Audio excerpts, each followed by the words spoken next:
Perseteruan Ayu Ting Ting dengan haters bernama Kartika Damayanti alias KD masih berlanjut. Bermula dari aksi penghinaan dan perundungan yang dialami Ayu Ting Ting dan keluarga, permasalahan yang sudah terlanjur masuk ke ranah hukum ini semakin bergulir panas. Setelah Ayu Ting Ting melaporkan KD ke polisi, kini giliran keluarga Kartika Damayanti yang mencari keadilan. Mereka akan menyeret orang tua Ayu ke kantor polisi atas adanya dugaan pengancaman yang dilakukan Abdul Rozak dan Umi Kalsum.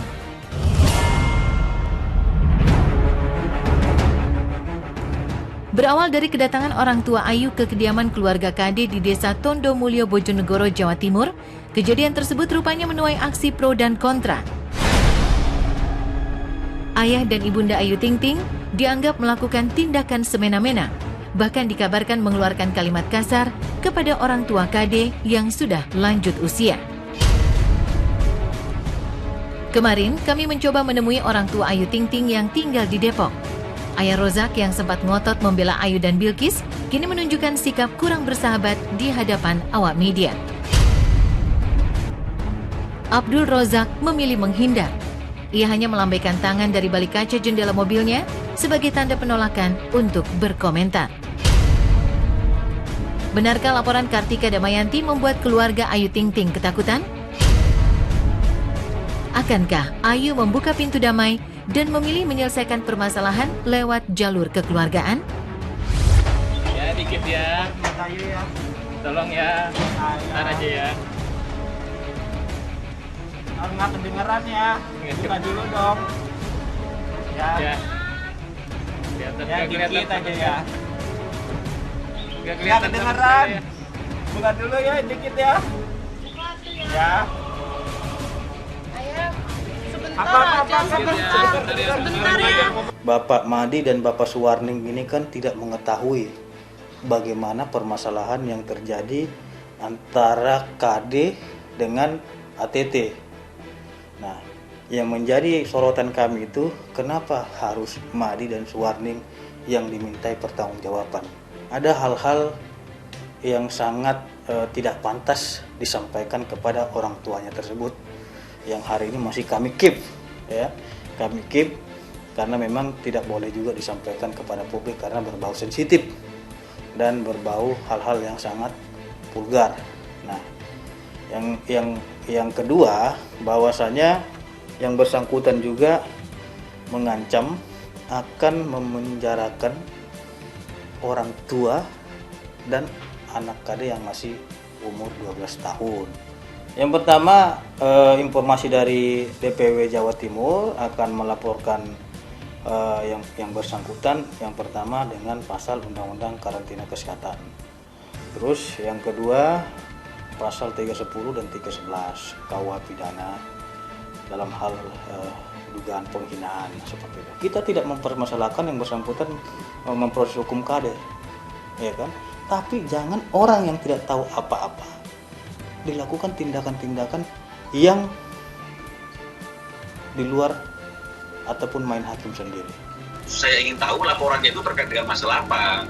Kalau misalnya kemudian yang dilaporkan oleh Ayu, apa yang akan digunakan pasal untuk melaporkan Ayu? Karena dalam hal ini Ayu adalah korban dari penghinaan dan Ayu menggunakan haknya untuk melaporkan orang yang patut diduga telah melakukan penghinaan. Status Ayu Ting Ting sebagai seorang artis terkenal rupanya tak menjadi halangan bagi KD untuk melakukan perlawanan. Laporan yang sudah dibuat Ayu di Polda Metro Jaya juga tak membuat KD ketakutan. Justru TKI yang bekerja di Singapura itu tak gentar melakukan aksi balasan. Pasalnya, kedatangan orang tua Ayu bersama aparat keamanan beberapa waktu lalu seketika mengguncang kejiwaan keluarga KD. Bahkan akibat ucapan kasar yang dilontarkan Ayah Rozak dan Umi Kalsum, orang tua serta anak KD berada dalam kondisi tertekan hingga jatuh sakit. Orang tua Ayu Ting Ting memang sulit menahan emosi. Ayah Rozak dan Umi Kalsum marah saat anak serta cucunya dihina selama bertahun-tahun, bahkan mereka nekat mendatangi rumah KD untuk memenjarakan sang haters. Dia shock sekali, bukan hanya orang tua dari saudara KD, tapi juga anak dari saudari KD ini juga mengintimidasi, bahkan dari wawancara kami saat hadir di rumah beliau sempat sakit 1 minggu setelah kedatangan saudara AR dan saudari UK. Iyalah, sempat kaget, pada kaget semua masyarakat tuh banyak yang nyaksiin kok di sana. Banyak. Bicara apa ya ke saya sama ini? Ya saya bilang anak bapak ibu ini nggak tahu diri, saya bilang gitu ya. Pokoknya tolong nanti kalau ada saat ada saya pengambil anak bapak ini, tolong nanti sampai ditunjukkan semuanya. Sama kepala desanya juga, kepala desanya kan masih ada sangkut pautan keluarganya itu, ya udah ayah langsung ayah bawa. Orang tua Ayu kan juga bukan datang ke sana bawa pasukan, tidak juga datang ke sana bawa senjata. Dia datang berdua sebagai orang tua, sebagai manusia ingin mempertanyakan apa yang menjadi persoalan kok sampai bertahun-tahun anaknya jadi bulian, cucunya jadi bahan hinaan, kan begitu. Nah, hanya saja mungkin ini menjadi ramai karena ada orang yang kemudian melihatnya tidak seutuhnya persoalan ini, tapi hanya melihat di momen itunya aja. Kita kalau misalnya bisa hukumnya ada buat menjarain orang tuanya, kita penjarain kemarin orang tuanya. Kita tahan buat dia kembali ke Jakarta. Kemarin sama seperti itu ya, kita masih kelarang. Kalau dia nggak pulang juga terpaksa nanti, lihat tunggu tanggal mainnya.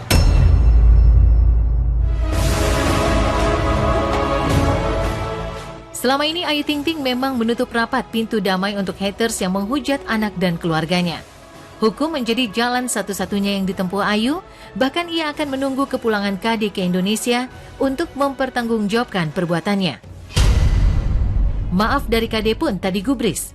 Ayu tetap memilih cara tegas untuk menyelesaikan masalah perundungan, melapor ke polisi sudah menjadi keputusannya. Sejauh ini Ayu sudah mengumpulkan sejumlah bukti untuk menyeret KD ke jeruji besi. Ayu juga sudah memenuhi panggilan polisi untuk menjalani pemeriksaan sebagai pelapor, meski hingga detik ini KD tak kunjung menyerahkan diri. Kalau bicara masalah bukti, lebih dari 5 lembar ya, karena kan ini kan akun sudah lama ya melakukan tulisan-tulisan yang menghina terhadap Ayu dan Bilqis ya. Jadi kita ambil satu persatu tulisan-tulisannya, itu yang kita persoalkan. Jadi kalau mengenai masalah banyaknya tulisannya itu ya banyak sekali ya. Tapi hari ini mungkin kita baru ajukan 10 tulisan. Karena yang paling penting kan bukan banyaknya, tapi mana yang betul-betul kita anggap sebagai sesuatu yang telah mencemarkan nama baik, yang menghina. Iya, alhamdulillah sih banyak fans-fans yang support gitu, yang bantu untuk mencari tahu gitu, dan berusaha gitu buat saya bergerak gitu untuk melanjutin semuanya gitu ya. Alhamdulillah semuanya mudah-mudahan kedepannya dilancarin terus. Kami sendiri kan juga sudah berusaha minta maaf Pak, dari desa, terus dari keluarga juga berusaha minta maaf yang kemarin. Tapi kelihatannya dari pihak itu ya masih ngotot aja gitu. Kalau terkait dengan apa yang dilakukan KD itu memang tidak dibenarkan kan gitu Pak. Tapi kami juga dari pihak desa juga menyayangkan kenapa kok sampai di sini, sampai ke rumah KD terus ngomong yang macam-macam ke orang tuanya KD, itu kan juga kami tidak berkenan Pak sebenarnya Pak.